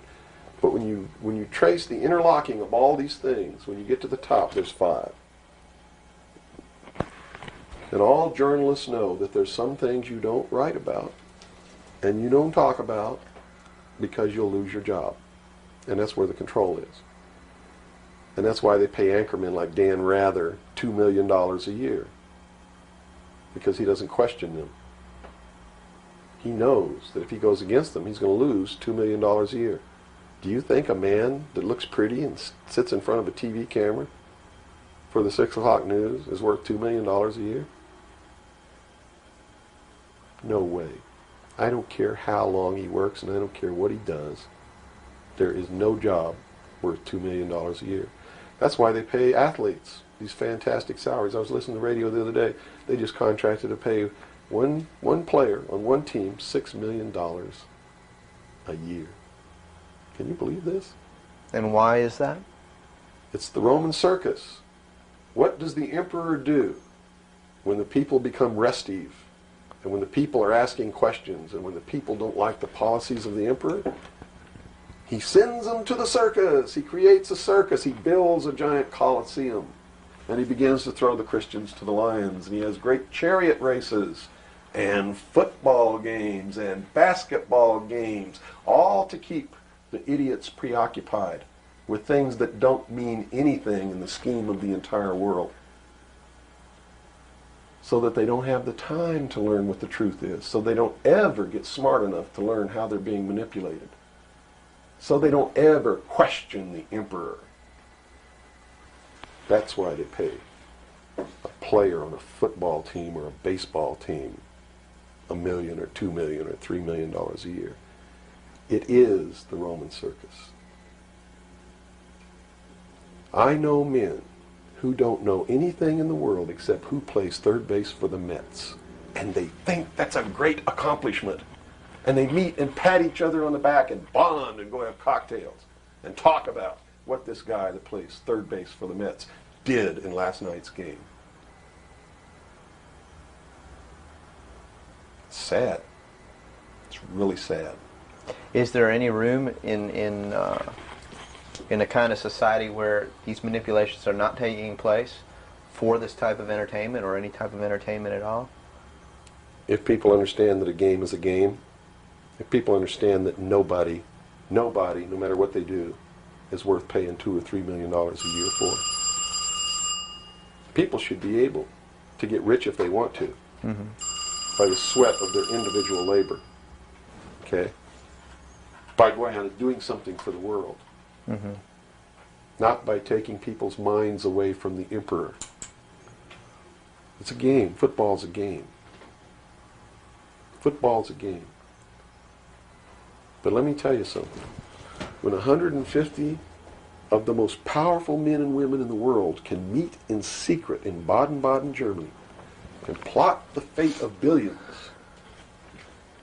and nobody even cares about it, but 6 football players go to lunch together, and it's in the headlines across the country, you have a reflection of the society in which that exists.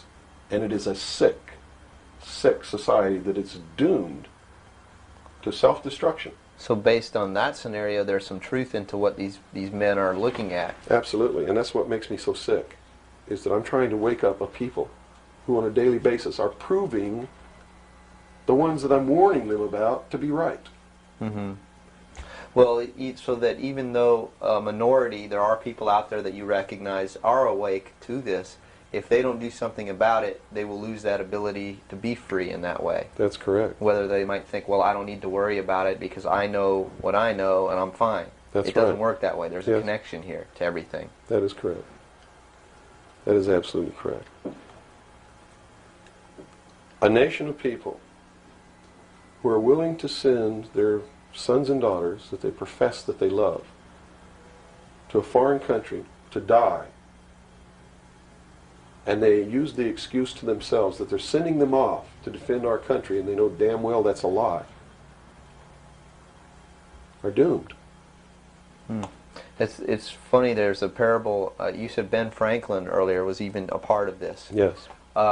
A parable of Ben Franklin, I don't know if you're familiar with it. He paid too much for the whistle. He came up when he was a young boy. Are you familiar with that parable? No, go ahead. Where when he was a young boy, he was given an allowance, and you know it was a decent amount of allowance, and he was going to the store to get a toy. You know, he was very excited about that, and along the way he met some boys who had this whistle, you know, and he saw that, and he saw the little boys blowing this whistle, and he thought, wow, the greatest whistle, this is the greatest toy. He really wanted this thing. Mm-hmm. So without asking, he gave all his money away, you know, to these boys for this whistle, and he went home, and sure enough, he got very bored with it, and he had no more money to buy something that was really, you know, worthwhile to him. Sure. And so from that point on, he had a saying that said, you know, don't pay too much for the whistle. And I think somehow that relates here. He's also the one, when the Constitutional Convention was finished, when they wrote the Constitution and signed it, when it had been signed, he walked out the doors. Someone outside, I forget who it was, I believe it was a reporter for one of the newspapers in the 13 colonies, asked him, he said, what have you wrought, Ben? Ben looked at him and he said, a republic, if you can keep it.